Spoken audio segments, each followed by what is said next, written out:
사유 모임에 또 직장 끝나시고 이렇게 오셨다라고 생각이 들어요. 그래서 더 부담이 되는 것 같아요. 오늘 제가 하는 말이 아니라 하나님께서 저를 통해서 꼭 우리 청년부 우리 여러분들께 꼭 하나님께서 들려주고 싶으신 이야기가 꼭 잘 전달됐으면 하는 바람이 있습니다. 여러분 만나서 진심으로 반갑고요. 우리 정 목사님께서 말씀하신 거 하나도 안 맞는 것 같아요. 네, 너무 이렇게 좋게 봐주셨는데 인격적으로 제가 성숙한지는 지금 처음 알았습니다.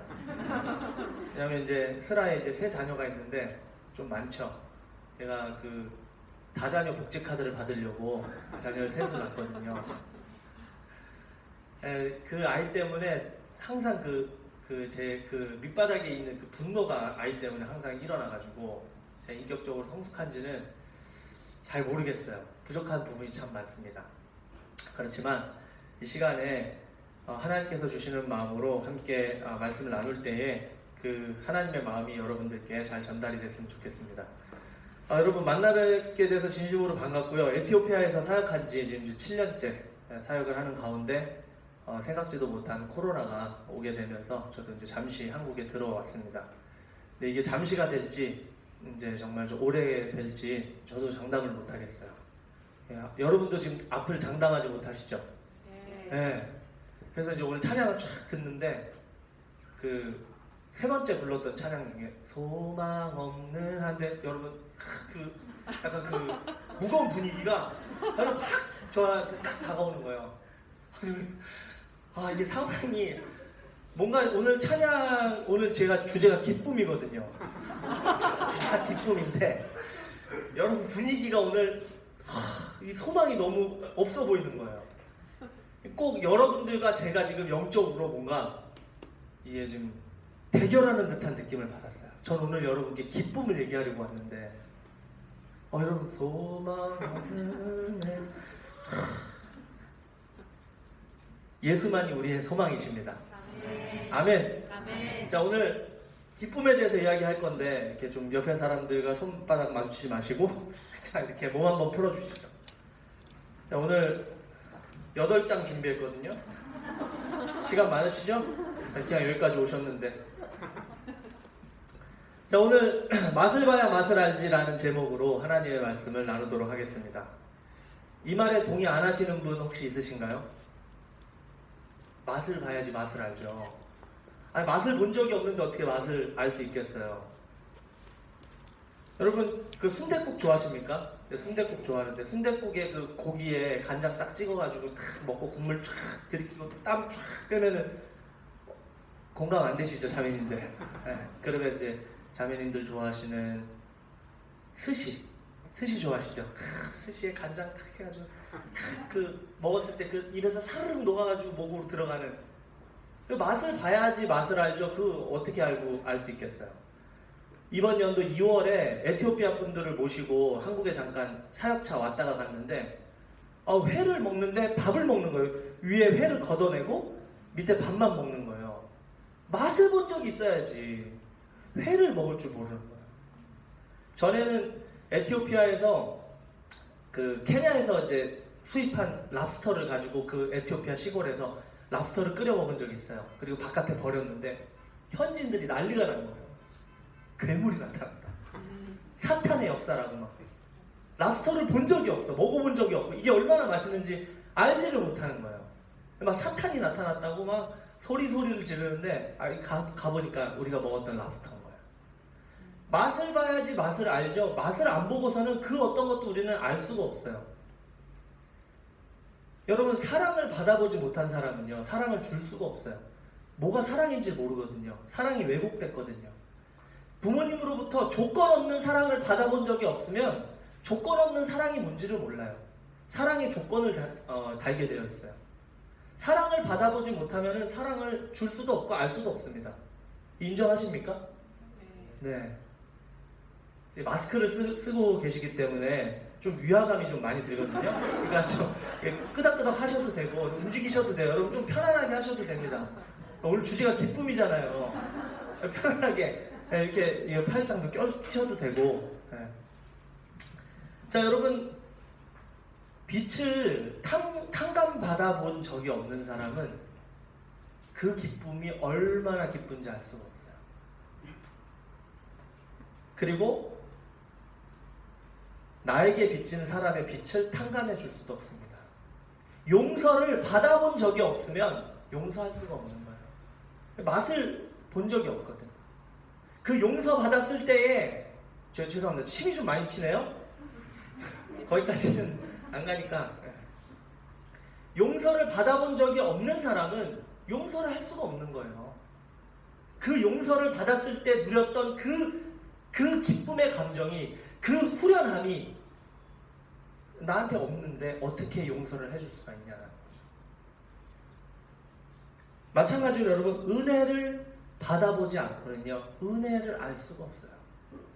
예수 그리스도께서 십자가에서 나를 위해서 얼마나 큰 빚을 탕감해 주시고 얼마나 큰 은혜를 주셨는지 알지 못하면 그 은혜를 줄 수도 없고 누릴 수도 없는 거예요.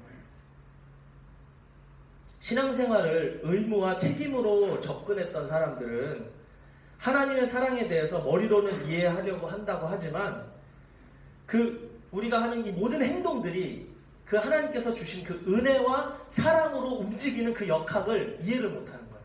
의무로 했거든. 사람들의 눈치로 모든 일들을 해왔기 때문에 이 기독교가 이 예수 그리스도를 믿는 이 크리스찬들이 움직이는 그 사랑의 역학을 알 방법이 없는 거예요. 그러니까 지치죠. 왜냐하면 우리는 은혜로 움직여야 되거든요. 사랑으로 움직여야 되거든요. 그 십자가에서 받았던 그 어마어마한 은혜가 없으면 우리는 1도 움직일 수 없는 사람들이에요. 왜냐? 여러분 교회 나오는데 돈 받습니까? 회사에서는 돈 받고 돈을 받으니까 한 달에 한 번씩 꽂히는 통장으로 꽂히는 돈의 힘을 받아서 일을 하잖아요. 아닙니까? 맞잖아요. 근데 여러분 교회 여기 화요예배 화요 모임 나오시는데 돈 받았어요?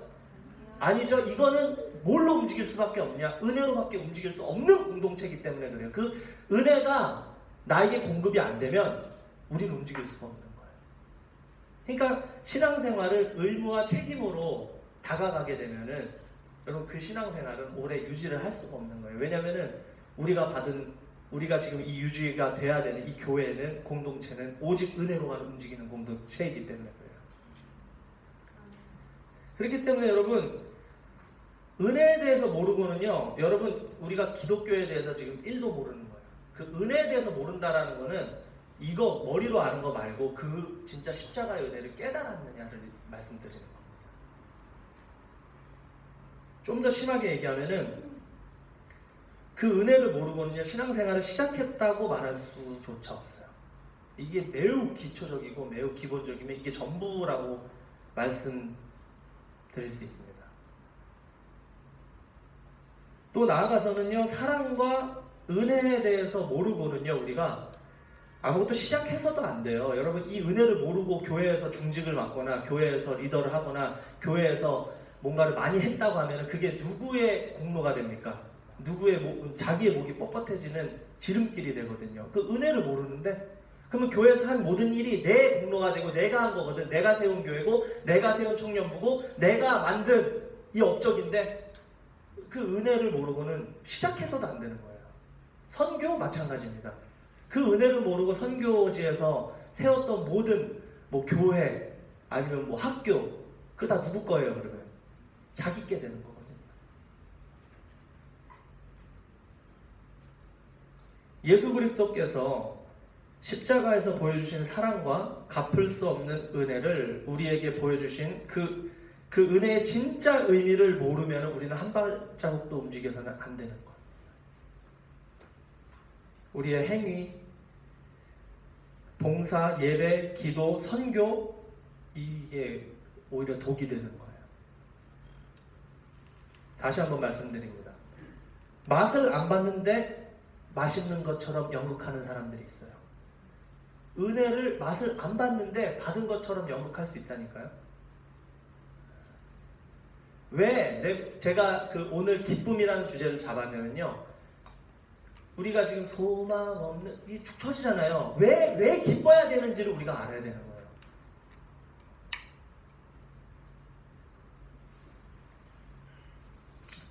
그렇다면은 이 은혜를 아는 사람들, 십자가의 은혜를 아는 사람들이, 은혜의 맛을 본 사람들이 견지해야 하고 견지할 수밖에 없는 그리스도인의 삶의 방식은 어떠해야 할까요? 은혜를 안다라고 하는 사람은 이 삶의 방식이 있어요.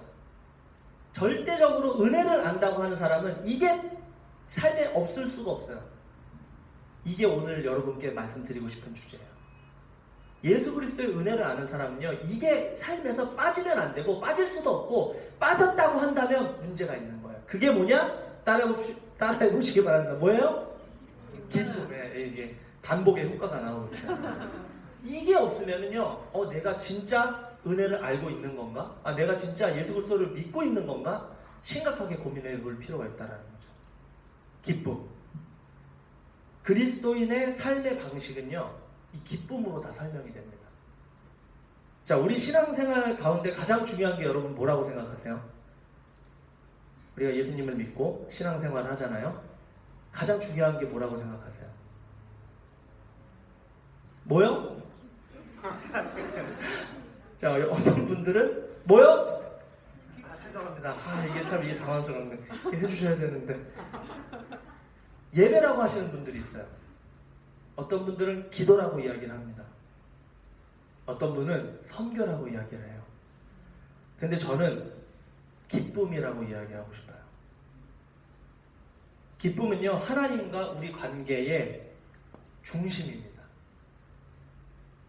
기쁨은 성경에서 말하는 그리스도인의 삶의 방식이에요. 이게 제 이야기가 아니고 성경에 나와 있어요. 기쁨을 맛보지 못하고는요, 기쁨이 뭔지 모르는 거예요. 기뻐 봤어야 그것이 좋은 줄 알고 그것을 추구할 수 있게 되는 거 아니겠습니까? 근데 우리가 생각해 보면은 기뻐 본 적이 많이 없는 것 같아요. 제가 예수 그리스도를 초등학교 3학년 때 만나고 인격적으로, 여러분 기쁨의 눈물이라고 들어보셨어요? 막 기쁜데 눈물이 막 그냥 줄줄줄 나. 너무 기뻐. 내 죄가 탕감받고 내가 예수 그리스도를 인격적으로 만나서 그 영원한 기쁨이 내 안에서 샘솟는데 막 눈물이 나오는 거예요. 그 기쁨. 예수 그리스도를 처음 만났을 때 그 기쁨.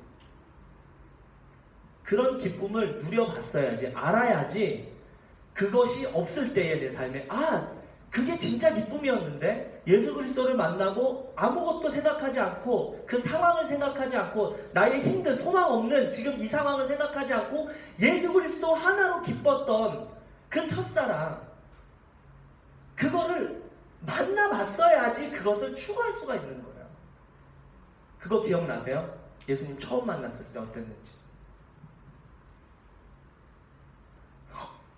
여러분 움직이세요.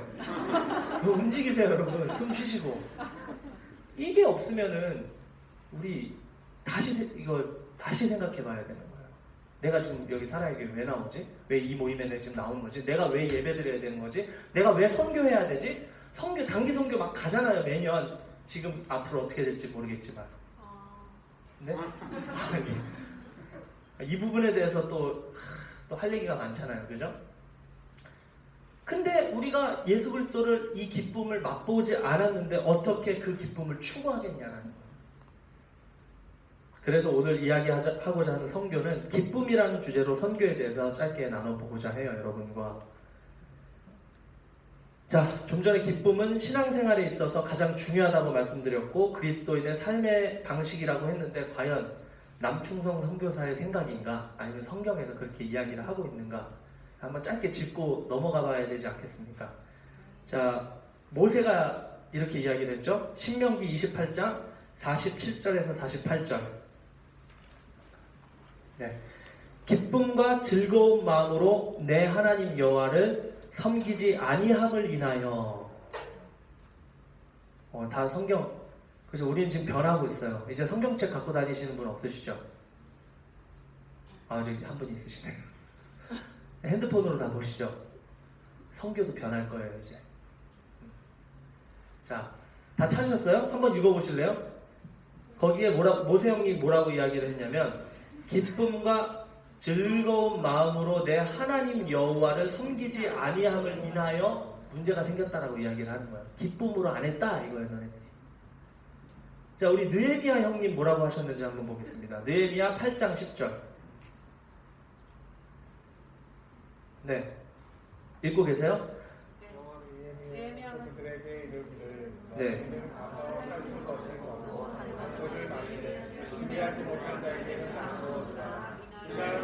주의 성일이니 근심하지 말라. 여호와로 인하여 기뻐하는 것이 너희의 힘이다. 여호와로 인하여 기뻐하는 것이 너희의 힘이래요. 여러분 지금 힘 빠졌어요, 안 빠졌어요 지금?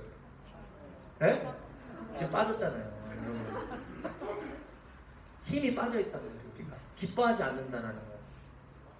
그냥 교회에 나와 예수 그리스도를 만나는, 하나님을 만나는 이 시간이 기쁨이 넘쳐야 되는 거예요. 우리가 이게 우리의 힘이래요.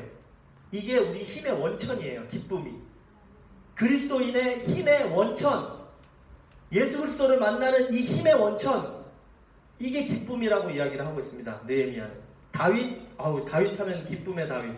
시편 100편 2절. 기쁨으로 여호와를 섬기며. 네. 하나님께서 다윗에게 이야기했죠. 너는 내 마음에 합한 자라고 이야기를 했습니다. 왜 합했어요? 다윗은 기뻤어요. 다윗이 밧세바를 범하고 나단 선지자에게 책망을 받고 했을 때 하나님 앞에 엎드리고 그 다음 뭐 했어요? 찬양했어요. 기뻐했어요. 내가 하나님과 떨어지지 않았다. 내가 하나님의 그 성령이 내 안에 있다는 것을 기뻐했다라는 거예요. 다윗이. 그러니까 다윗은 어떻게 보면은 그렇게 죄를 많이 지은 사람도 없어요. 다윗만큼 사람 많이 죽인 사람 없었고. 근데 하나님은 다윗에게 내 마음에 합한 자라 그랬어요.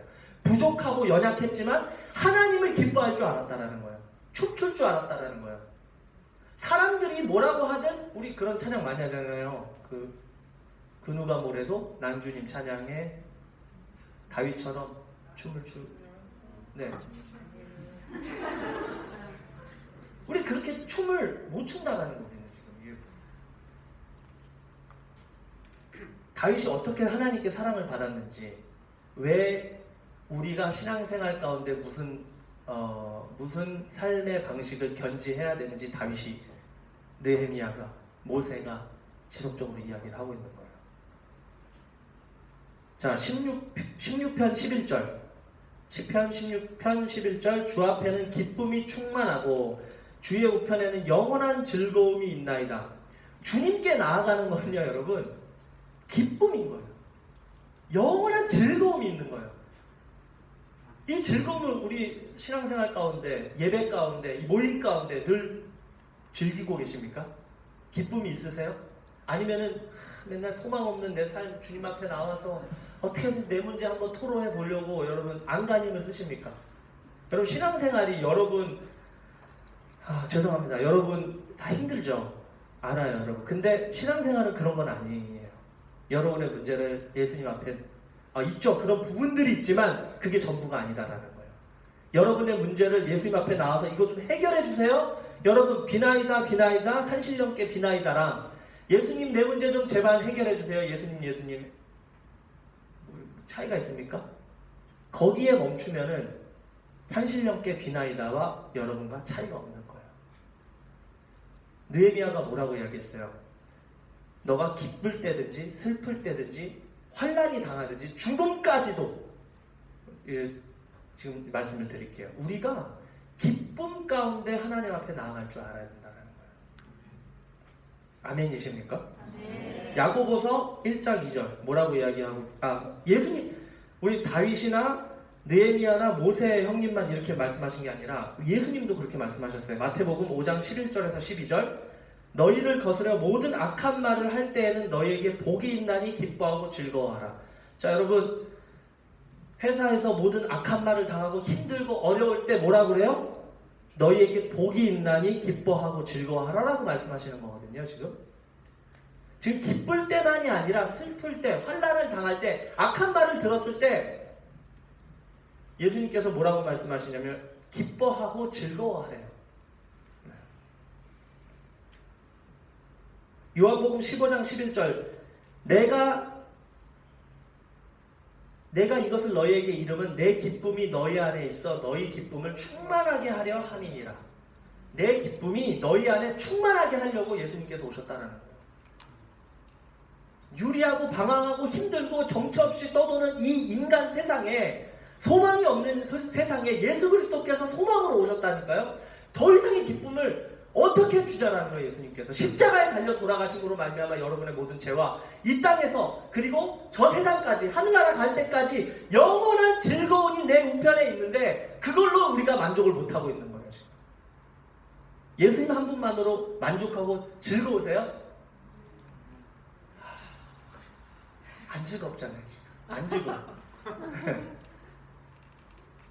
오늘 여러분 즐거우실 때까지 이 말씀을 듣고 기쁨이 넘칠 때까지 오늘 설교는 지속됩니다. 자,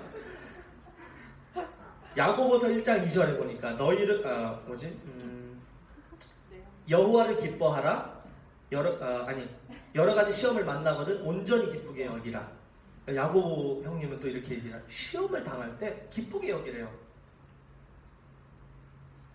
왜 그렇죠, 여러분? 왜 성경은 이런 구절들이 되게 많아요? 기쁨을 너무 강조하고 힘들 때, 시련을 당할 때 기쁘래요. 왜 그러는가요? 왜? 이게 삶의 방식이거든, 기독교인들의. 왜 그런 것 같으세요? 바울 형님도 이렇게 얘기하셨죠? 고린도후서 6장 10절에 한번 다 같이 읽어볼까요? 시작! 항상 기뻐하고 가난한 자 같으나 많은 사람을 부유하게 하고 아무것도 없는 자 같으나 모든 것을 가진 자로다. 너무 멋있지 않습니까? 우리 이런 사람인 거예요. 세상 사람들은 힘들 때 넘어집니다. 좌절합니다. 그것을 책임지고 자살까지도 합니다. 소망이 없기 때문에, 끊어졌기 때문에. 근데 우리의 소망은 이곳이 아니라 나를 구원하신 예수 그리스도께 있기 때문에 기뻐할 수 있는 세상 사람들과 다른 모습을 보여줄 수밖에 없는 존재가 됐다는 거예요. 막 쟤네들한테 보여주기 위해서 기뻐해야지가 아니에요. 이게 영원한 기쁨이 그냥 들어와 있는 거예요. 그러니까 막 기쁠 수밖에 없는 게 힘들지. 미친놈처럼 보일 수도 있는 거예요. 상황이 안 좋은데, 실패했는데, 소망이 없는데 이 사람은 울면서 기쁨으로 기도하는 거예요. 하나님 앞에. 아무것도 없는 자 같은데 뭐 다 가진 것 같아. 세상 사람들이 봤을 때 뭐 아무것도 없는데 막 자신감이 충만해. 그렇게 살아야 돼요. 그 기쁨이 있어야 되는 거야. 근데 그게 없다라는 거죠. 지금 그 성경에서 이야기를 하고 있습니다. 마지막으로 읽어볼게요. 베드로 형님 얘기하셨죠. 베드로전서 4장 13절. 이것도 한번 다 같이 읽어보도록 하겠습니다. 베드로전서 4장 13절. 예. 찾으신 분 한번 읽어주실래요? 베드로전서 4장 13절.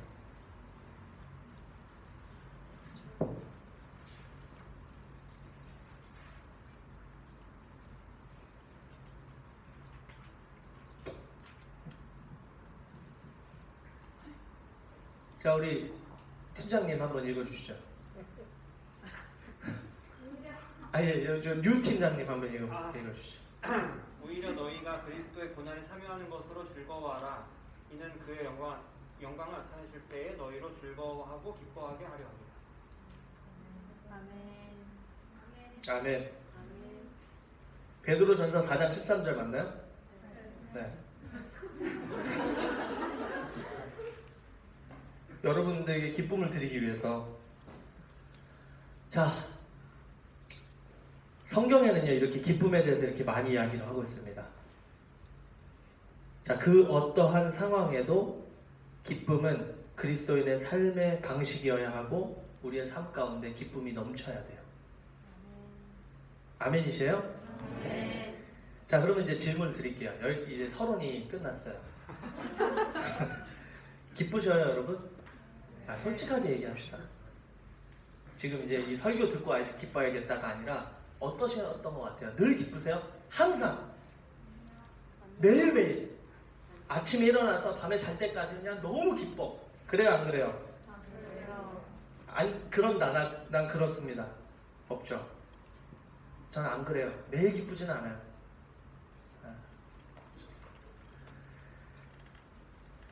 제가 선교하면은 매일 기쁠 줄 알았어요. 장기 선교사로 나가면 매일 행복하고 막 하나님과 늘 동행하고. 여러분 뭐든지 제가 약간의 진리를 말씀드릴게요. 뭐든지 직업이 되면 항상 기쁘지 않아요. 여러분 아무리 좋아하는 취미나 아무리 좋아하는 일을 하셔도요 그게 직업이 되면요 기쁘지 않습니다. 여러분 장기 선교사로 혹시 마음에 두고 계신 분이 혹시 있다면 아 저기도 늘 기쁘지 않겠구나 생각을 하셔야 돼요. 늘 기쁘지 않습니다. 우리는 기본적으로 하나님의 말씀에 순종하면 하나님과 우리의 관계가 좋아진다라고 생각을 해요. 자, 우리가 하나님 말씀에 순종해서 예배 생활 열심히 하고 기도하고 하나님의 말씀을 순종해서 큐티하고 뭔가를 하면 그것의 결과로 하나님께서 만족함을 주시고 기쁨을 우리에게 주신다라고 생각을 합니다. 이게 우리의 신앙생활에 되게 뿌리 깊게 박힌 생각이에요. 기쁨을 순종의 결과와 같이 생각을 합니다. 근데 자, 조건이 뭐냐면 순종을 하면 그 결과적으로 우리에게 기쁨이 온다라고 우리가 생각을 많이 하는데 우리가 하나님의 말씀에 항상 순종하는 사람들이에요? 아니잖아요. 그러면 우리는 이 널뛰기를 계속 하는 거예요. 좀 기도하고 말씀 듣고 말씀 가운데 그리고 기도하고 찬양 열심히 하고 막 교회 생활 열심히 하고 막 선교 갔다 오고 하면은 막 신앙이 좋아. 막 기쁨이 막 넘치는 것 같아요. 근데 그런 걸 못하면 회사 생활이 힘들고 막 술자리도 가고 술도 좀 마시고 너무 힘들어 담배도 좀 피고 막 이러면은 내 생활이 막 너무 피폐해지고 막 맨날 드라마만 보고 넷플릭스 보고 이게 막 신앙생활이 안 좋아지는 것 같아요. 그러다가 이러면 안 되지. 하나님 또 목사님 말씀 듣고 다시 회복해가지고 막 말씀 생활하고 이러면 또 올라갔다가 또 너무 또 안 좋아지면 또 이렇게 그래요 안 그래요 여러분? 이거가 순종의 결과로 기쁨을 받아들여서 그래요. 성경에서는요 너희가 순종하면 기쁨을 주신다라는 구절이 없어요.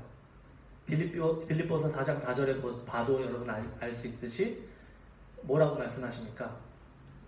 기뻐 하라예요. 너희가 순종하면 기쁨이 주실 것이다. 그냥 기뻐하라예요. 우리가 하나님 앞에 하나님의 자녀로서 순종하는 것이 의무이듯이 기쁨은 의무인 거예요. 그냥 해야 되는 거예요. 그 상황을 따지지 않아요. 지금 성경에서는 그냥 기뻐하라라는 거예요. 왜냐? 뭐가 바뀌었기 때문에? 너희들의 존재가 바뀌었기 때문에. 이제는 옛 존재가 아닌 거예요. 새 존재로 바뀌었기 때문에 그 십자가의 은혜로 우리의 존재가 바뀌었기 때문에 너희는 기뻐할 수밖에 없는 거예요. 하늘의 소망이 우리의 마음 가운데 있기 때문에 이제는 너희가 상황에 따라서 슬펐다가 기뻤다가가 아니라 그냥 기뻐해야 되는 거예요. 기쁨은 질적으로나 영적으로나 양적으로나 정확히 우리가 추구해야 되는 의무라는 거죠. 그래서 하나님께서 이 기쁨을 의무로 주신 이유가 뭐냐면은 너희가 존재가 바뀌었기 때문에 그 기쁜 일이 있을 때 당연히 기뻐해야죠. 슬픈 일이 있을 때도 어떻게 해야 된다는 거예요? 기뻐해야 된다는 거예요. 고난과 환난이 찾아와도 코로나가 찾아와도 여러분 기쁨으로 찬양할 수 있어야 되는 거예요. 왜냐면 우리는 여기서 아멘이 나올지 모르겠는데 지금 죽어도 우리 아멘하고 기쁨으로 죽을 수 있어요? 아멘. 조금 약했어. 조금. 죽음까지도 아멘. 여러분 여기까지 우리가 그 기쁨을 누리면서 살아야 돼요. 누렸잖아요. 잊어버리시는 거죠. 여러분 예수님 처음 인격적으로 만났을 때 제가 초등학교 3학년 때 예수님 인격적으로 만나고 그때 난 죽어도 여한이 없었어요. 솔직히. 그냥 하나님 제일 어렵고 힘들고 내가 그곳으로 가겠다고 예수 그리스도를 위해서 내 목숨 바치고 싶다고 드리고 싶다고 내가 이 은혜를 내가 갚을 수는 없어요 주님. 근데 드리고 싶어요 이 목숨도. 이랬어요. 근데 지금 살겠다고 지금 한국에 들어온 거예요 지금. 지금 죽겠다고 그 초등학교 3학년 때 했는데 죄송합니다. 우리 그 은혜를 알잖아요. 그때는 아무것도 거칠 게 없었어. 그게 초대교회 성도들이었어요. 세상이 감당을 못하는 거예요 이 기쁨을. 사자밤이 돼도 가는 거예요. 찬송하면서 가는 거예요. 감옥에 갇혀도 찬송을 하는 거예요. 박수 치면서 찬송을 하는 거예요. 바울이 감옥에 갇혀서 소망 없는 이거 안 했다니까요. 박수 치면서 선포하는 거예요. 기쁨으로. 왜냐면은 그 예수 그리스도께서 주신 영원한 생명의 기쁨이 삶 가운데 넘치거든. 우리 알고 있어요. 그거를 잊어버렸지. 한 가지 질문 드리겠습니다. 자, 그렇다면은 이 기쁨이 우리가 추구해야 되는 삶의 방식이라면 기쁨을 추구하는 거는 누구의 뜻을 따르는 거죠? 하나님의 뜻을 따르는 거예요. 여러분이 힘들고 어렵고 이런 상황 말고 그냥 기쁨을 의무로 알고 내가 기쁠 것이다 라고 선포하면서 나아가는 그 견지하는 그 자세가 하나님의 뜻을 따르는 거예요. 그게. 자, 조금 더 깊은 곳으로 들어갔으면 좋겠습니다. 우리가 창조된 목적이 무엇인지 질문드리고 싶어요. 우리가 창조된 목적, 하나님의 영광을 위해서 창조됐을까요? 우리의 기쁨을 위해서 우리가 창조됐을까요? 하나님의 영광. 자, 하나님의 영광 손 들어주세요. 네, 좋습니다. 아니다, 내 기쁨을 위해서 내가 창조됐다. 한 명도 없어요. 자, 그러면은 여기 또 설교를 이어가는 또 맛이 있죠. 하나님께서 왜 우리에게 선교를 명하셨죠? 이 지상명령 때문 아닙니까? 너희가 하나님의 나라가 유대와 사마리아와 땅끝까지 확장되어 하나님의 영광이 온 나라와 민족 족속 가운데 높임을 받으시기 원하신다라는 거잖아요. 하나님께서. 우리는 하나님의 영광을 위해서 창조되었습니다. 그래서 왜 선교해요? 하나님의 영광이 온 족속 가운데 정말 편만하게 복음이 전파돼서 모든 족속이 하나님께 예배드리고 영광을 받으시기를 우리가 바라는 마음으로 선교하는 거 아니에요. 그죠? 하나님은요, 이 세상 그 어떠한 분보다 하나님 중심적이세요. 하나님은 하나님만 생각하세요. 인정하십니까? 좀 이상한데? 저분 어디 나오셨지? 신학교? 하나님은요, 하나님 중심적이세요. 하나님은 하나님의 영광을 위해 우리를 창조하셨어요. 하나님은 자신의 영광을 위해 세상을 만드셨습니다. 그리고 자신의 영광을 위해 인간을 만드셨습니다. 웨스트민스터 소요리 문답 제1 질문이 사람의 제일 되는 목적이 무엇인가? 하나님을 영화롭게 하는 것이라고 했어요. 하나님은 하나님의 영광을 위해서 우리를 창조했어요. 하나님의 예정, 하나님께서 창조하신 것, 성육신하시고 화목하게 하시고 성화하는 모든 그 단계마다 하나님의 영광을 찬송하게 하기 위해서 인간을 창조했다라고 말씀을 하셔요. 하나님께서 하시는 모든 것의 목적과 목표는 하나님의 영광이에요. 인정하시죠? 그리고 그분의 영광을 최고로 확장시키는 것, 그것이 선교의 목적이기도 하고요. 자, 그렇다면은 하나님께 영광을 돌린다. 이게 여러분 무슨 의미인 것 같아요? 우리 그런 얘기 너무 많이 하잖아요. 하나님께 영광 올려드립니다. 영광을 돌린다. 이게 무슨 의미예요, 여러분? 이런 거 생각해 보신 적 있으세요?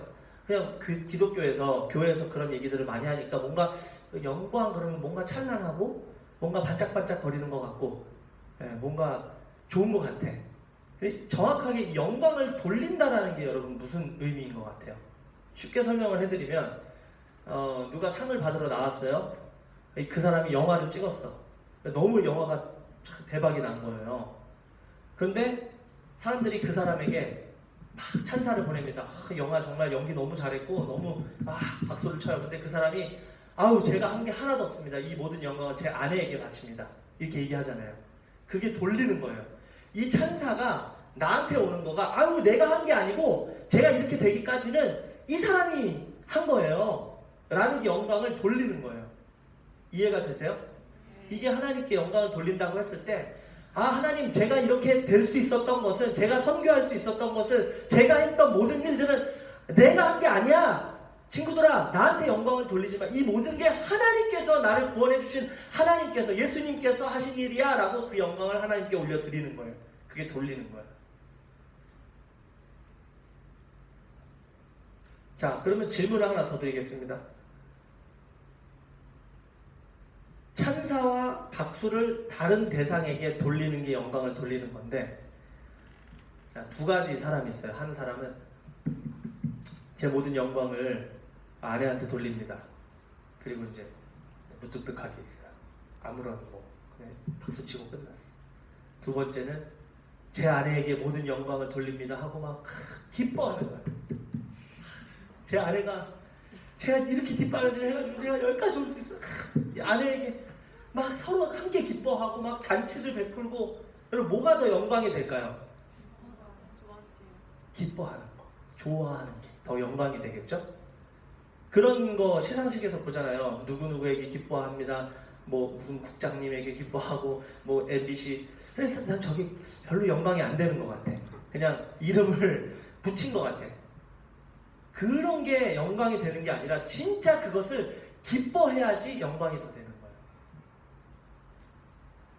자, 하나님께 어떻게 영광이 될까 우리가 생각을 해봤을 때, 하나님 나를 구원해 주셨습니다. 영광을 하나님께 돌리고, 제가 한 거 없죠. 하나님이 모든 걸 하셨습니다. 그리고 막 억지로 막 교회 나오고 억지로 막 힘들게 막 의무와 책임으로 해. 그럼 그게 영광이 될까요? 아니면은 진짜 기뻐.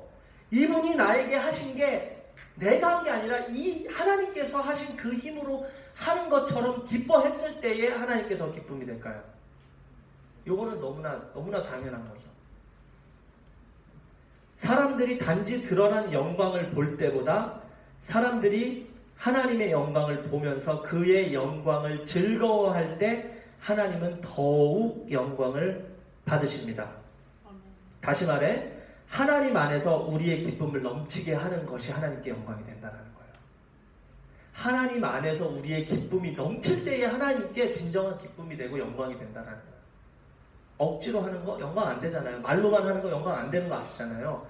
그러면은 우리가 진짜 우리의 삶 가운데서 영광이 되려면은 기뻐야 되는 거예요. 우리가 진짜 기뻐야 되는 거예요. 그래서 성경에서는 기뻐하라라고 명령하는 거예요. 그것이 우리의 존재의 이유인 거예요.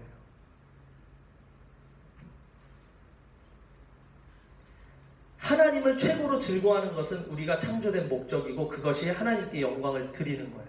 그렇다면은 기쁨과 영광은 하나지 다른 것이 아닙니다. 동전의 양면과 같은 거예요.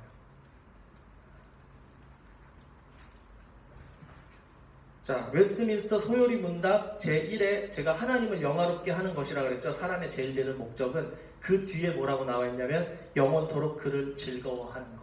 아멘. 아멘. 하나님을 영화롭게 하는 것과 영원토록 그를 즐거워하는 것은 다른 게 아니다라는 거. 하나라는 거예요. 즐거움과 기쁨과 하나님께 영광이 되는 거는 뭐라고요? 하나예요. 하나.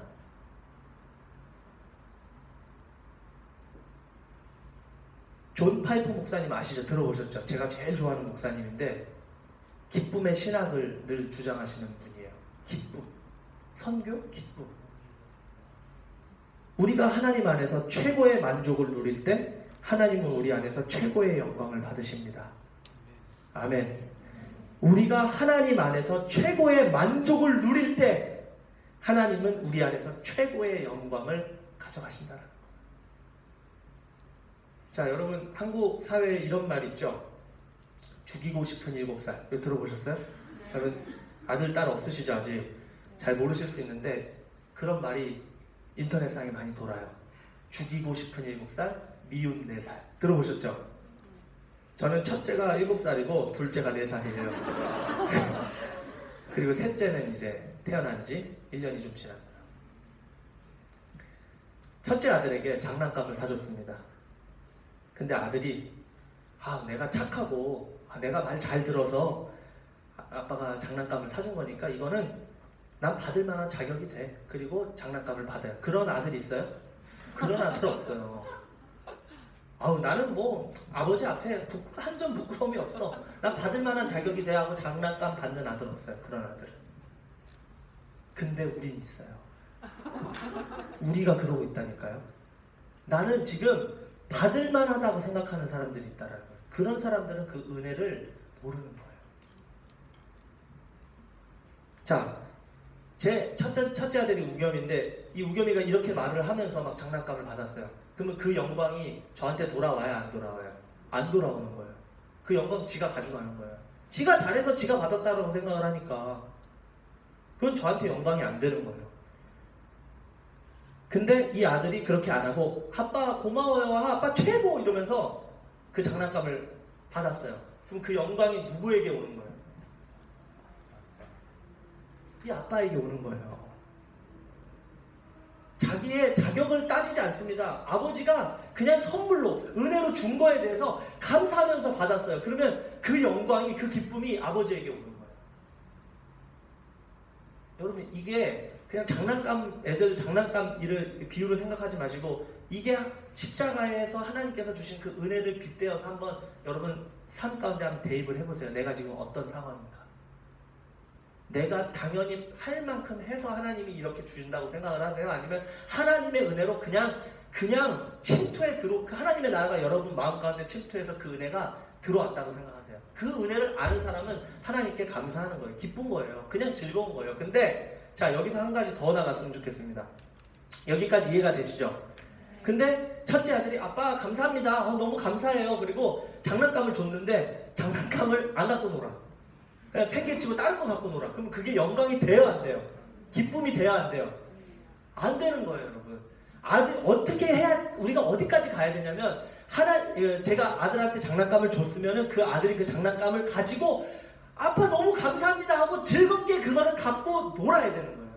즐겨야 되는 거예요. 그럴 때 아빠가 속으로 그래 장난감 사주기 너무 잘했어. 만족이 되고 기쁨이 되고 뭐가 되는 거예요? 영광이 되는 거예요, 아버지한테. 근데 우리가 두 번째에 대부분 머뭅니다. 어리로는 알아. 근데 내 상황이 너무 힘들어. 하나님께 영광을 돌리려고 막 노력해요. 근데 우리는 지금 즐길 줄 모르는 거예요. 기쁨이 없는 거예요. 그 받은 은혜로 인해서 하나님께서 지금 우리에게 선물로 주신 것들을 즐길 줄 모른다니까요, 우리가.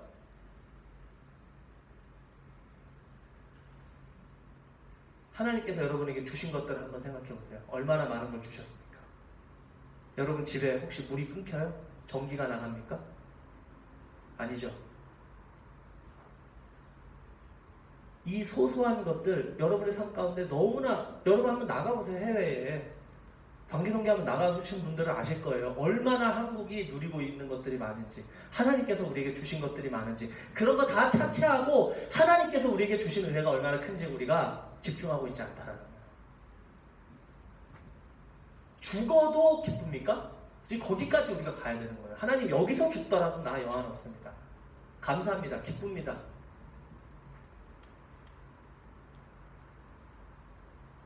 여러분 어리고 순수한 자녀는요 첫 번째, 두 번째 경우도 없어요. 내 거라고 내가 당연해서 받았다라고 생각하지도 않고 아버지 감사합니다 하고 내 팽개치지도 않아요. 그냥 그걸 즐겨요. 그게 어떻게 되냐? 아버지께 영광이 된다는 거예요. 여러분의 상황 하나님께서 주신 것들을 즐기세요. 기뻐하세요. 그 상황 가운데서 누리세요. 한국 교회에 아주 안 좋은 습관들이 있는데 뭐냐면은 뭔가 좀 이렇게 약간 위축되고 우울하고 약간 찡그려야지 뭔가 하나님 앞에서 내가 잘 성화되고 있고 잘 가고 있다라고 생각하는 경우들이 있어요. 여러분 즐기셔야 돼요. 더 즐거우셔야 돼요. 더 기쁘셔야 돼요. 중세 시대에 어땠어요, 여러분? 성은 하나님이 주신 건데 그 성을 즐기면 안 된다. 우리는 하나님 앞에서 우리의 기쁨을 즐기는 것은 죄다라고 해가지고 성직자들이 결혼을 안 했잖아요. 가톨릭은 지금도 결혼을 안 하잖아요. 이게 신학적인 견해가 다른 거예요. 근데 개혁주의자들은 뭐라고 했냐? 이거 다 하나님이 주신 거다. 결혼해서 그 성 안에서 하나님 안에서 그 부부 안에서 즐기는 성 이거 하나님께서 주신 거다. 이거 즐겨야 된다. 이렇게 이야기를 했어요. 어거스틴이 뭐라고 이야기를 했냐면 우리가 죄로 인해 타락하지만 않았다면 부부관계에서 오는 그 즐거움은 더 배가 됐을 것이다 라고 이야기를 해요. 우리가 먹는 거 여러분 즐기세요. 하나님이 주신 거예요. 왜 그것이 죄악돼야 되는 거죠? 그것을 왜 쉬쉬해야 되는 거죠? 근데 하나님 안에서 균형은 필요하죠. 근데 그거 자체를 우리는 너무 쉬쉬하고 위축되어 있는 우리의 모습들을 볼 때가 있다는 거예요. 자녀는 그런 거 생각하지 않아요. 진짜 자녀는 그냥 그 자체를 즐길 줄 아는 거예요. 하나님께서 주신 것 자체를 막 생각하지 않습니다. 제 첫째 아들이 이거를 이렇게 하면 아버지가 기뻐하시겠지 이런 것까지도 생각을 못해요. 걔는 그냥 사랑하는 아빠가 준 거 너무 감사하고 그냥 재밌게 노는 거예요. 거기만 생각하세요. 거기까지만 주신 것들을.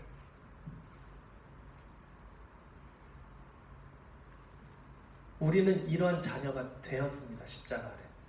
믿으십니까? 네. 제 셋째 딸에게 그릇을 주면서 식탁에 갖다 놓으라 그러면 기쁨으로 갖다 놔요. 저는 뭐 좀 갖다 놓으라 그러면 아내가 입이 이만큼 나오거든요. 내가 막 온갖 생색을 내면서 내가 이거 오늘 했다. 나 진짜 대단하지. 당신 말 진짜 잘 듣지. 막 온갖 생색을 아내한테 다 내는데 딸은 그냥 즐거운 거예요. 아빠가 주는 것도 즐겁고 이거 갖다 놓으라고 하는 그 모든 게 다 호기심이고 즐거운 거예요. 왜 우리 그렇게 살면 안 돼요? 여러분 모든 상황이 하나님께서 주신 거고 감사한 거고 새로운 거예요. 여러분 코로나 힘들죠? 근데 이거를 새롭게 한번 받아들여 보세요. 이런 것도 뭔가 예수 그리스도를 믿는 우리가 상황 가운데 잠식돼서 힘들어하는 것이 아니라 그것을 뚫고 기쁨으로 나아가는 모습들이 이 사랑의 교회 모든 청년들에게서 여기서부터 시작됐으면 좋겠어요.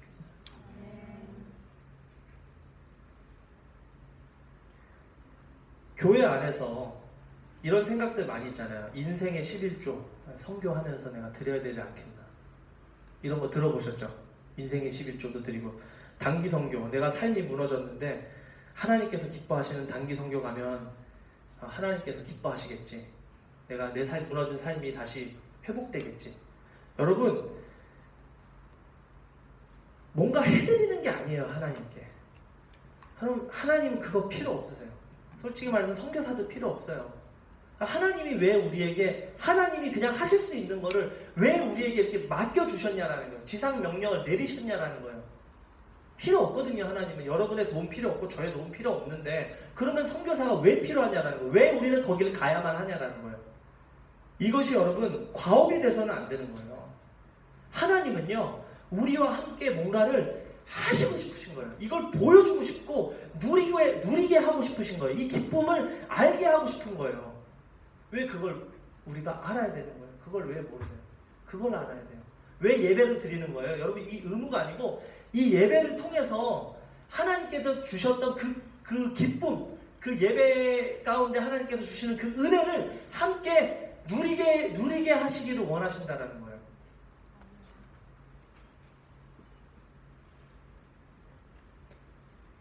문제는 뭐예요?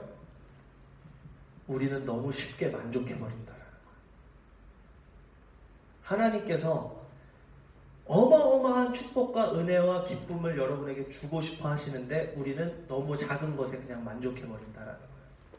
나는 우겸이를 데리고 저 바닷가에 가서 더 넓은 걸 보여주고 더 재밌는 거를 체험하고 싶은데 우겸이는 그냥 그 바닷가에까지 가기도 전에 그냥 아파트 단지 안에 있는 그냥 모래, 아파트 단지 안에 있는 놀이터로 만족해버린다.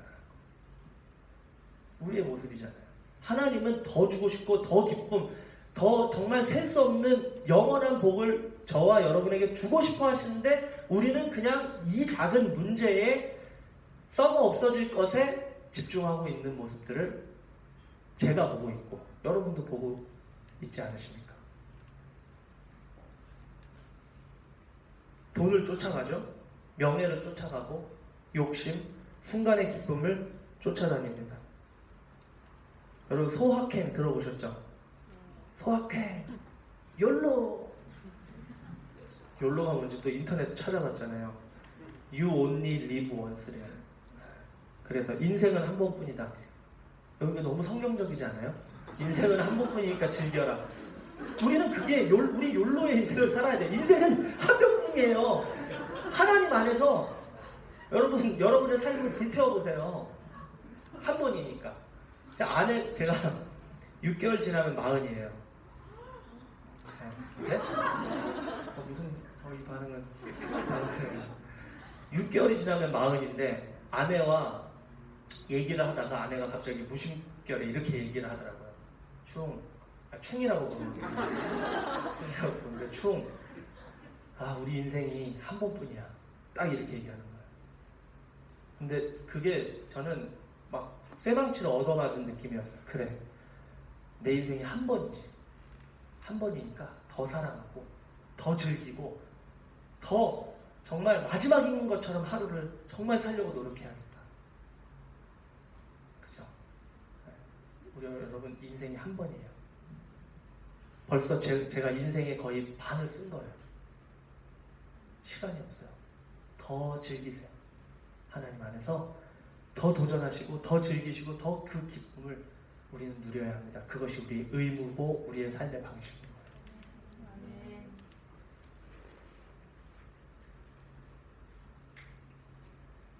많은 그리스도인들이 자신의 행복을 갈망하고 간절히 누리고 싶어하는 것은 나쁜 것이라고 생각을 합니다. 여러분, 그런 생각은 기독교 신앙이 아니에요. 기쁨과 영광은 하나입니다. 선교요? 여러분, 선교. 여러분의 행복을 위해서 선교하셔야 돼요. 이해가 되세요? 그게 여러분의 행복의 길이에요. 기쁨의 길이에요. 하나님께서 우리 행복하라고 선교에 동참시켜 주신 거예요. 하나님이 여러분의 도움이 필요해서, 저와 여러분의 도움이 필요해서 충성아 와서 도와달라고 하신 게 아니라니까요. 우리를 기쁘게 해주시기 위해서, 우리가 하나님과 동행하면서 더 큰 기쁨을 누리게 하시려고 우리에게 동역자라고 하신 거예요. 함께 한번 해보자라고 하신 거라니까요. 왜 그 기쁨을 놓치셔요? 우리 그래 기쁨 가운데 선교해야 되는 거예요. 기쁨이 바탕이 된 선교를 만들어 나가야 된다는 것입니다. 기쁨을 방해하는 요소들이 있어요, 여러분. 고린도전서 1장 28절에서 29절 한번 읽어보도록 하겠습니다. 우리 제인 형제님, 고린도전서 1장 28절에서 29절. 이 기쁨을 방해하는 요소가 무엇인가? 한번 크게 읽어주세요. 하나님께서 세상에 천한 것들과 멸시받는 것들과 없는 것들을 택하사 있는 것들을 폐하려 하시나니 이는 아무 육체도 하나님 앞에서 자랑하지 못하게 하려 하십니다. 아멘. 하나님은요, 교만을 싫어하십니다. 교만을 제일 싫어하세요. 처음 세상에 나타난 악이 뭐예요? 교만이었어요. 천사가 하나님처럼 되려고 했던 거. 교만. 하나님으로부터 기쁨을 받은 사람은, 하나님으로부터 은혜를 받은 사람은 여러분 이 교만과 싸울 수가 있습니다. 왜냐하면 은혜를 주는 사람은 자랑할 수 있습니다. 그러나 은혜를 받은 사람은 그럴 수 없기 때문에 그래요. 하나님으로부터 기쁨과 은혜를 받은 사람은 가장 먼저 경험하는 것이 있다면 그것은 자신에 대한 무기력과 절망, 그리고 하나님을 향한 갈망이에요. 하나님으로부터 여러분 은혜를 딱 받으면요, 교만한 마음이 사라집니다. 왜냐하면 내가 한 게 없거든. 나는 너무 초라하거든.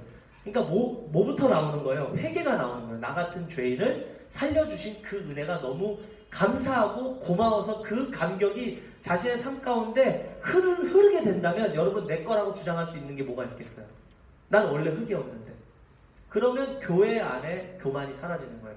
교회 안에 싸우고 분쟁이 일어나는 거, 여기가 문제가 되는 거예요. 처음으로 다시 돌아가야 돼요. 은혜가 없는 거예요. 말씀 가운데서, 공동체 가운데서 이 은혜가 흐르지 않으면은 공동체에 문제가 생기고 서로 찌르고 서로 교만하고 네가 잘났냐 내가 잘났냐 내가 이거 이만큼 했다라고 이야기가 되는 거예요. 근데 우리는 아무것도 주장할 수가 없는데요. 우리는 그 하나님으로 받은 그 기쁨이 넘치는 사람들은 이 교만, 자기 것을 주장할 수가 없게 되는데요. 교만을 우리의 삶에 줄이면 줄일수록 하나님께서 주신 것들로 인한 즐거움이 증가합니다. 자, 아이가 물에 빠져 위험한 상황이 닥치면은요, 곁에 있던 아버지는 그 물에 빠진 아이를 적절한 때 들어올립니다. 그죠? 아이가 나 때문에 살아났어, 내가 정말 잘했어, 이런 아이 있어요? 없어요. 아이는 그냥 그 건져 올리면 아버지를 꼭 껴안아요. 그냥 막 안 떨어지려고. 그럼 이거예요, 여러분. 근데 하나님이 건져 올렸는데 내가 내가 수영을 너무 잘했어. 내가 간신히 내가 너무 잘. 이런 자식은 없다니까요. 그냥 아버지를 껴안을 뿐이에요. 그냥 그런 존재가 된 거예요. 우리. 그 아버지를 우리는 얻은 거예요. 뭐 더 이상의 무슨 자기 자랑이 교망이 우리들의 인생 가운데 있을 수 있겠냐라는 거죠.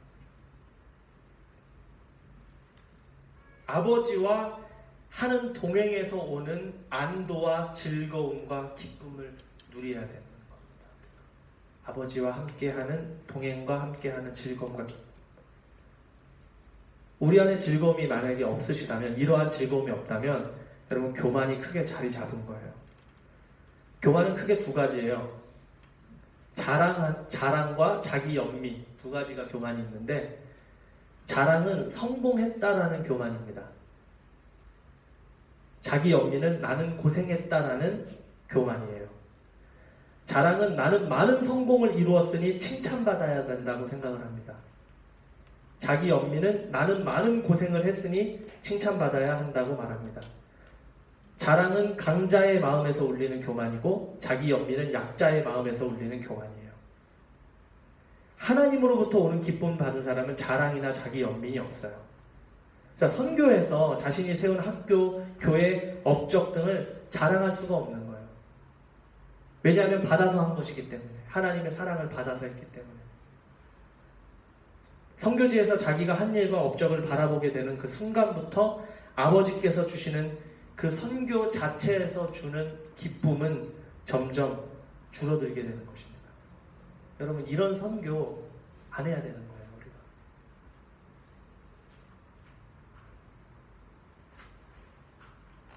이 고생을 기쁨으로 채우지 못하면 자기 연민에 빠져버립니다. 선교지에서 내가 고생을 했으니까 하나님께서 나를 보상해 주셔야 된다. 사람들이 나를 칭찬해야 된다라는 이야기를 자기도 모르게 하게 되는 거예요. 이 교만과 자기 자랑과 자기 연민에 우리는 너무나도 쉽게 빠집니다. 그 은혜를 잃어버렸을 때. 사람들이 저한테 많이 물어봐요. 선교사님 에티오피아 힘든 고생 많으시죠? 그럼 저는 왜 고생이 안 되겠어요? 왜 힘든 일이 없겠어요? 에티오피아라는 땅에서. 근데 저는 의지적으로 얘기를 하는 게, 아니요, 제가 좋아서 갔어요. 너무 즐겁고 기쁩니다라고 이야기를 해요. 내가 좋아서 간 거거든요. 여러분, 예수님 믿으라고 협박당하신 적 있으세요? 교회 나오라고 협박당하신 적 있으세요? 저 선교사 되라고 누가 뒤에 칼을 들이대고 선교사 나가라고 한 적 없어요. 저는 기뻐서 나간 거예요. 여러분, 기뻐서 이 자리에 오신 거고, 여러분 그 기쁨을 맛봤기 때문에 예수님을 지금까지 믿고 있는 거예요. 그 기쁨이 너무 그리운 거예요. 맞죠?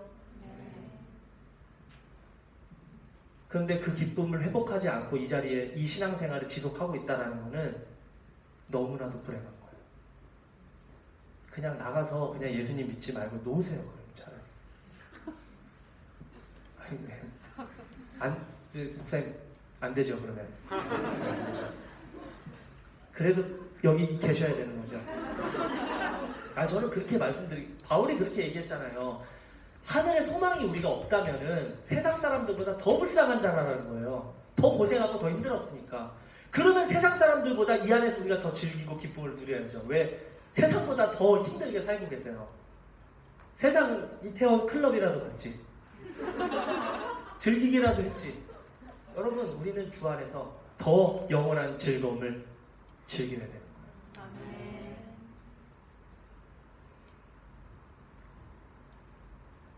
자신을 얽매였던 속박, 구속, 의무, 율법에서 벗어나서 진정한 자유와 기쁨을 누리는 그 십자가의 은혜에 주목하시기 바랍니다. 그것만 바라보세요. 그게 키워드입니다. 그 안에서 오는 기쁨을 잡으시고 그걸 의무라고 하셨어요. 기뻐하라고 하셨어요. 네 상황을 얘기하지 않으셨어요. 빌립보서 바울이 어디 있을 때 쓴 거예요? 감옥에 있을 때. 상황 얘기 안 합니다. 나 감옥에 있는데 너네들 뭐 이렇게 기뻐하라는 거예요. 내가 어떠한 상황에 있든지 간에. 그것이 그리스도인의 의무고 그리스도인의 삶의 방식. 제가 마지막 이 이야기를 선교지에 있었던 이야기를 말씀드리고 말씀을 마무리하도록 하겠습니다. 제가 지방 사역을 하는데 그 지역 이름이 슬대라는 지역이에요.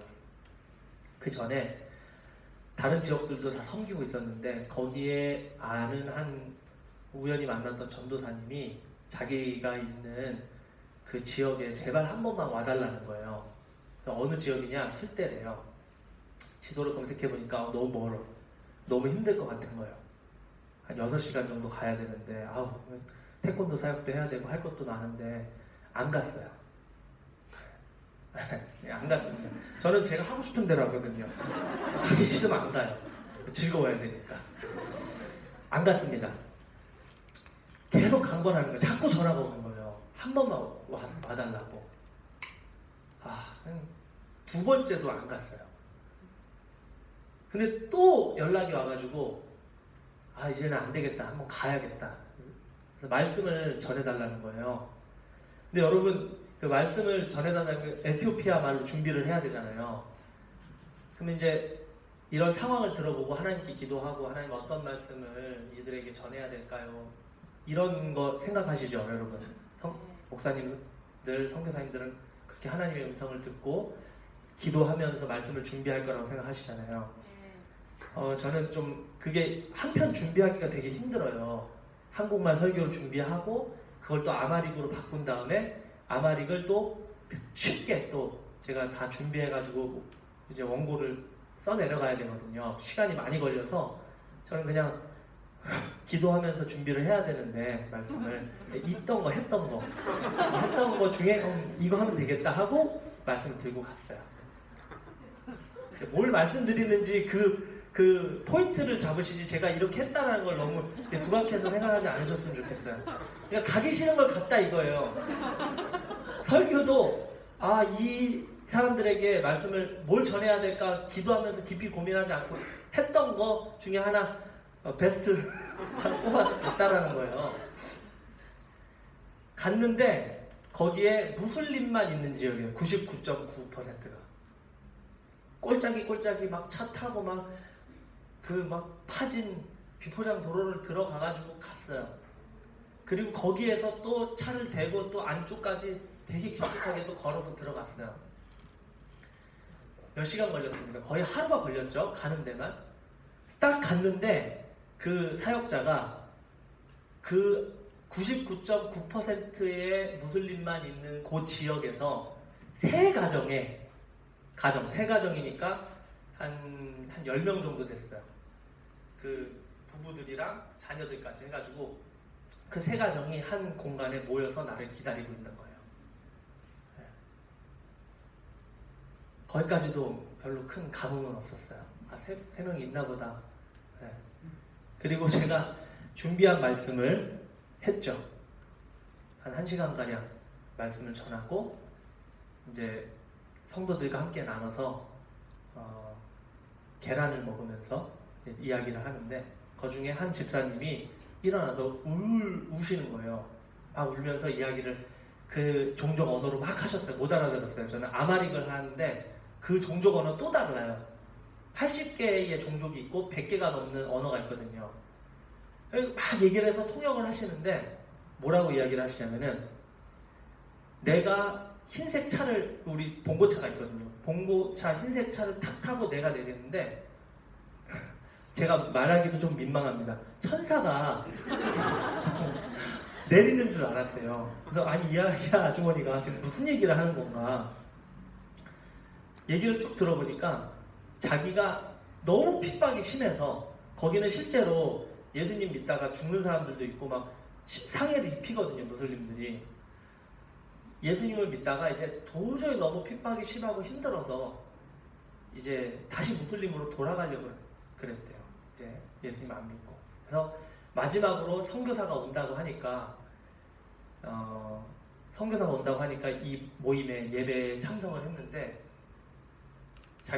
내가 딱 내리는데 천사가 내리는 줄 알았고 설교를 했는데 그 설교를 듣고 자기가 내가 죽을지언정 다시 무슬림으로 돌아가지 않겠습니다 라고 하나님께서 마음을 주셨다라는 거예요. 그러니까 제가 이제 막 저도 같이 함께 막 이제 그 10명의 성도들과 막 울면서 대화를 하는데 부끄러운 거죠. 여기에 제가 한 게 뭐가 있냐라는 거예요. 여러분께 말씀드리고 싶은 것은 저 가기 싫은데 억지로 갔어요. 거기서 말씀도 제가 준비한 게 아니라 그냥 있는 말씀을 준비했지만 하나님께서는 다 그걸 준비하고 계셨다라는 거예요. 지금 그 세 가정이 몇 가정이 된 줄 아세요? 10가정이 됐어요 지금. 제가 거기서 가서 한 거 아무것도 없는데 하나님께서는 그 움직임에도 역사를 하시고 하나님께서 움직이고 일하고 계신다는 거를 저는 그냥 가서 본 거예요. 보니까 막 소름이 돋는 거예요. 가가지고 이게 뭐지? 나는 아무것도 한 게 없는데 하나님께서 저와 여러분에게 원하시는 것은 그걸 보기를 원하신다는 거예요. 제가 만약에 막 준비하고 제가 준비 다 하고 분명히 해야 되겠죠. 준비해야 됩니다. 말씀. 근데 제가 만약에 그렇게 해가지고 다 막 선포하고 했어. 아 내가 설교를 진짜 잘했나 보다. 이렇게 생각할 수 있겠죠. 근데 나는 아무것도 한 게 없는 거야. 정말 강권해서 억지로 가서 억지로 말씀 전했는데 그래도 하나님 역사하신다는 거예요. 제가 말씀드리고 싶은 것은 하나님께서 원하시는 성교는요. 하나님께서 이루시고 하나님께서 저와 여러분에게 원하는 것은 함께 동참해서 그 하나님께서 일하시는 성교를 함께 보기를 바라신다는 거예요.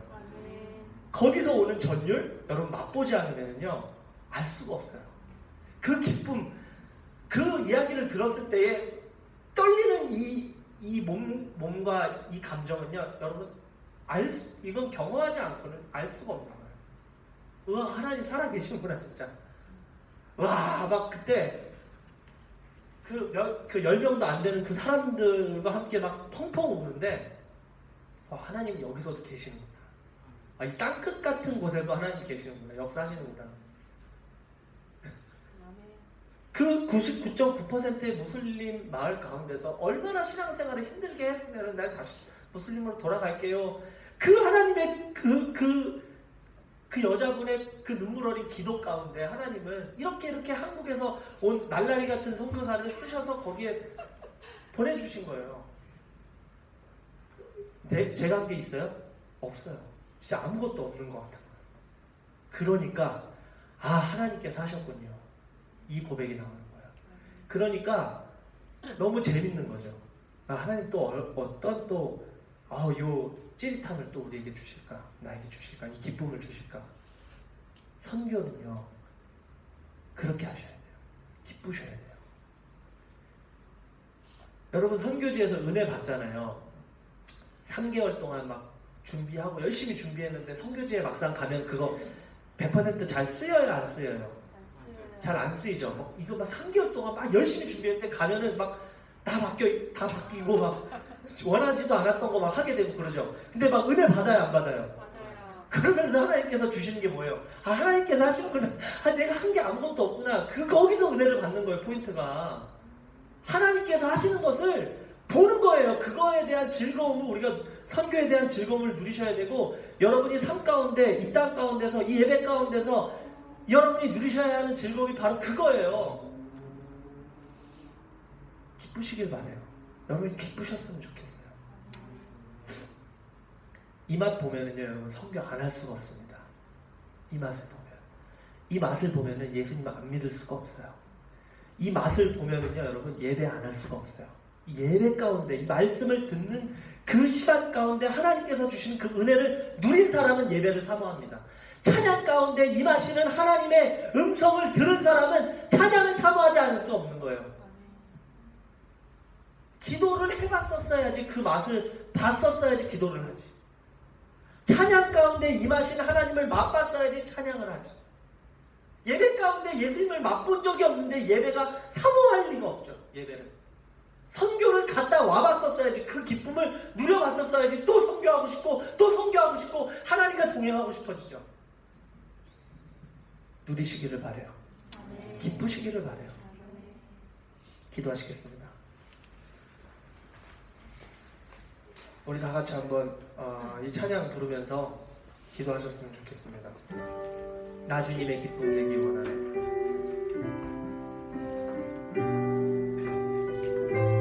이 찬양을 부를 때에 여러분, 제가 이 찬양을 옛날에 부를 때요, 나 주님의 기쁨 되기 원하네 할 때 내가 뭔가를 주님께 기쁨이 되기를 바랬어요. 내가 뭔가를 하면 주님께서 기뻐하시겠지. 나는 선교도 해야 되고 기도도 해야 되고 말씀도 읽어야 되고 내가 뭔가를 해서 기쁨이 되는 존재가 되기를 바랬어요. 근데 제가 하나님의 은혜를 받고 보니까 내가 뭘 해서 하나님께 기쁨이 되는 게 아니에요. 그냥 나는 하나님의 기쁨이에요. 여러분, 제 아들이 뭔가 해가지고 제가 아들 때문에 기쁜 게 아니에요. 그냥 전 사랑으로 아들을 낳은 거예요. 그냥 그 존재 자체가 그냥 기쁜 거예요. 그냥 걔가 슬퍼하지 않고 늘 기쁜 게 기뻐요. 맞아요, 여러분? 그냥 여러분 존재가 하나님께 기쁨입니다. 그래서 이 찬양을 행위와 관련된 것으로 찬양을 부르지 마시고 존재와 관련된 것으로 이 찬양을 부르셨으면 좋겠어요. 내가 주님의 기쁨이 됐다. 내가 자녀로서. 이렇게 이 찬양을 부르셨으면 좋겠습니다. 다 같이 한번 찬양하시겠습니다. 나 주님의 기쁨 되기 원하네.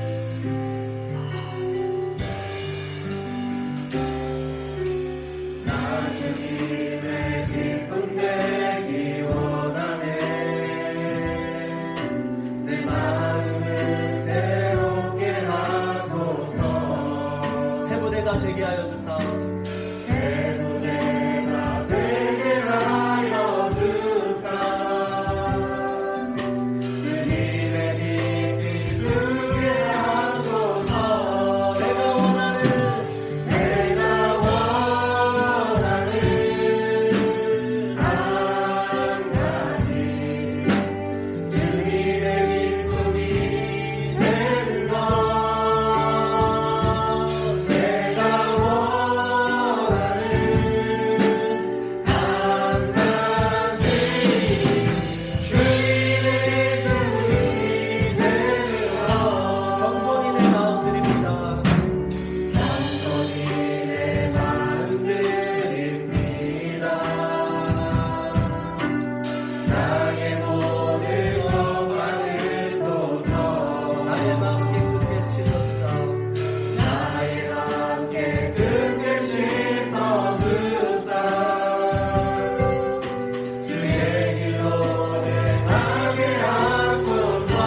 내가 원하는 한 가지. 내가 원하는 한 가지 주님의 기쁨이 되는 것. 내가 원하는 한 가지. 내가 원하는 한 가지 주님의 기쁨이 되는 것. 다시 한 번 더 내가 원하는 한 가지. 내가 원하는 한 가지 주님의 기쁨이 되는 것. 내가 원하는 한 가지 주님의 기쁨이 되는 것. 다 같이 한번 기도했으면 좋겠습니다. 우리 사람들은요, 하는 거에 관심이 많아요. 여러분, 우린 자녀예요. 자녀가 아버지께 뭔가를 해드릴 필요 없어요. 하나님을 기뻐하는 것. 우린 존재가 바뀐 사람들입니다. 자랑과 자기 연민에 빠졌던 자기 자신의 교만함을 좀 내려놓고 이 시간에 하나님께 회개하는 기도를 드렸으면 좋겠습니다.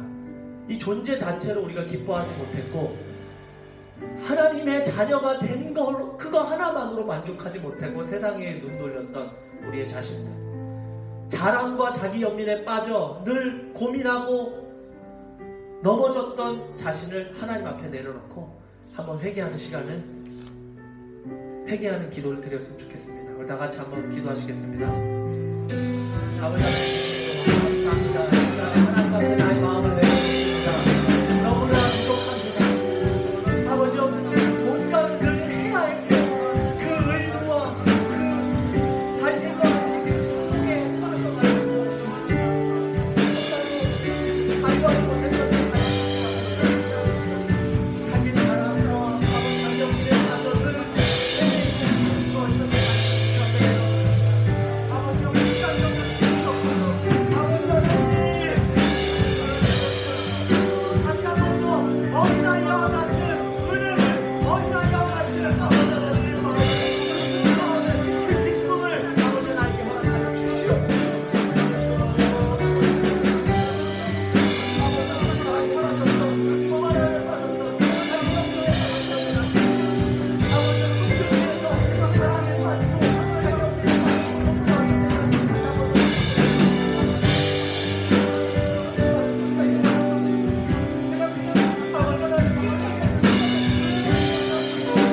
선포하며 기도했으면 좋겠습니다.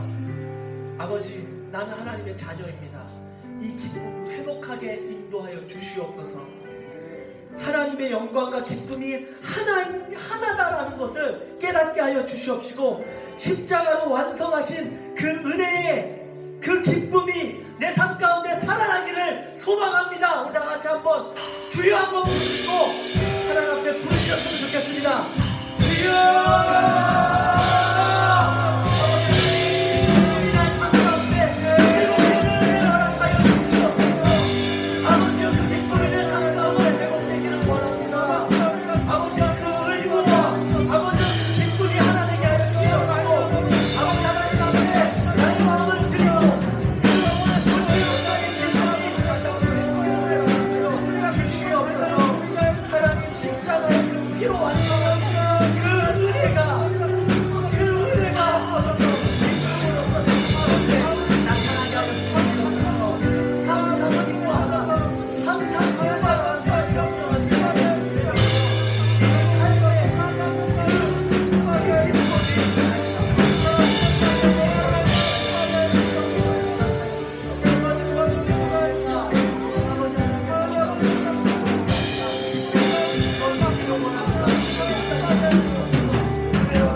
모든 것이 불투명해지고 우리의 삶과 교회 그리고 나아가 선교까지도 모든 것이 불투명해진 상황입니다. 그러나 여러분, 선교는 끝나지 않습니다. 왜냐하면 하나님이 하시는 선교이기 때문에 걱정은 되는데요, 왜 이렇게 마음 가운데 평안함이 찾아오는지 모르겠습니다. 하나님이 하실 거예요.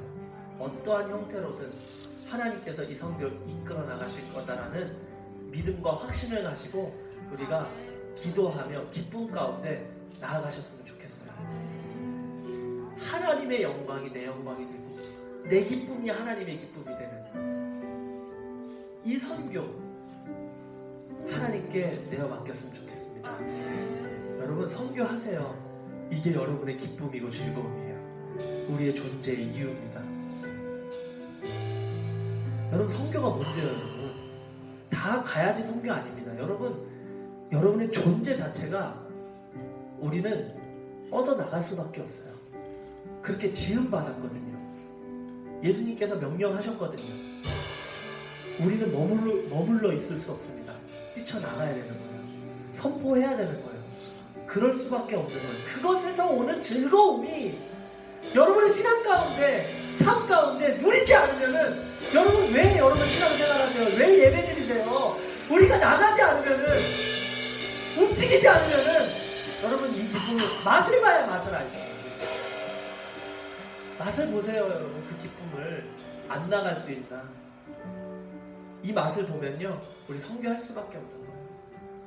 이 시간에 내가 오해했던 선교들, 내가 하려고 했었던 선교들 내려놓고, 이 선교는 주인이 하나님이시구나. 그런데 왜 그 하나님께서 나에게 선교를 하라고 하셨지? 이거는 여러분의 기쁨이고 여러분을 동참하게 하셔서 하나님께서 여러분께 뭔가를 보여주고 싶으신 거예요. 함께 동행하고 싶으신 거다라니까요. 내가 뭐가 아쉬워서 제 아들 우겸이에게 이것도 시키고 저것도 시키겠어요. 걔한테 뭔가 도움을 바라는 게 아니잖아요. 제 아들에게 함께 누리고 싶은 거예요. 아들이랑 이것도 경험하게 하고 싶고, 그래서 아버지가 얼마나 내가 너를 사랑했는지 알게 하고 싶은 거예요. 하나님은 여러분에게 바라신 게 이거예요. 여러분, 우리 다 같이 한번 내가 하려고 했던 선교 다시 한번 내려놓고 하나님이 선교 이끌어가달라고. 코로나 상황 가운데 힘든 이 상황에서도 하나님의 선교를 하실 거다라고 여러분 선포하며 기도하며 나아갔으면 좋겠습니다. 기도하시겠습니다. 아버지 하나님, 고난했던 내 생각을 내려놓습니다. 코로나로 인해 힘들었던 이 모든 한국인의 선교 상황, 내가 걱정하고 고민했던 거 하나님한테 내려놓습니다. 하나님이 선교의 주인 되십니다. 하나님께서 이 교회에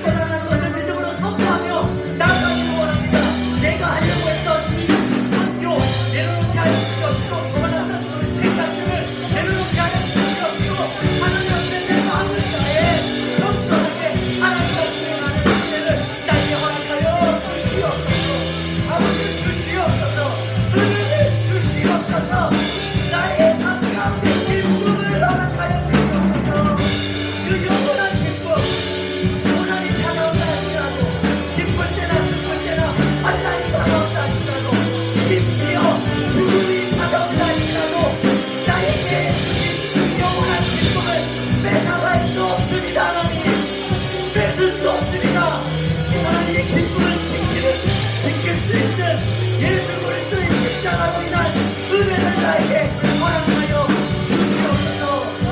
아버지 하나님, 이 은혜를 나에게 허락하여 주시옵소서. 이 은혜를 나에게 허락하여 주시옵소서. 영원한 은혜를, 영원한 은혜와 생명을 주시는 그 예수 그리스도의 사랑을 물들이 허락하여 주시옵소서.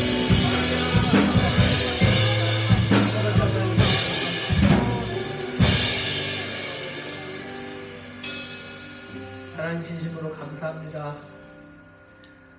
내 상황과 내 걱정과 그냥 나에게만 집중했던 모든 생각들을 내려놓고 하나님을 바라봅니다. 아버지이신 하나님께서 자녀인 우리에게 바라셨던 것이 무엇인지 다시 한 번 더 생각할 수 있는 은혜를 허락하여 주시옵소서. 우리가 무언가를 하는 것이 아니라 존재로서 이미 하나님의 기쁨인 줄 믿습니다.